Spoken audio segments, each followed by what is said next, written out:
school interactive kit, and it's just like a spin the wheel to take to careers fairs and schools. Spin the wheel, get colour, and it's like a question corresponding to like the course and questions you could ask course leaders. I think as a collective we all thought we didn't know enough when we came to careers fair, and it was something that would be fun that we could have students do. They would feel like it's more of a game, and then they get answers for it as well. We're learning to explain ourselves a lot more and like search for ideas at careers fairs and from employers to make ourselves more employable.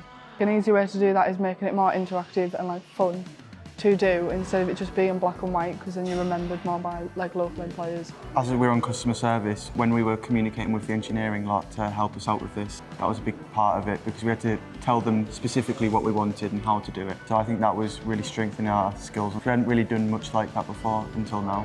We all got like the big ideas. We've all got like dead strong personalities, so like when we're all trying to get our like points across and like what we want to add in there, we've all got to like compromise a bit and make it best for everyone. So we've all had to like listen to each other's opinions and voice our own as well, and not just stay quiet and be like, yeah, that's fine. We all knew that it was going to be teamwork, but we didn't think it was going to be as team as it was. Like we all thought we were all going to do like little bits and it was all going to come together, but we've all had to like be a bit fluid with what we're doing. Put us out of our comfort zones a little bit, but it was good because we've learned like new skills from it that we didn't have originally. Really? Yeah.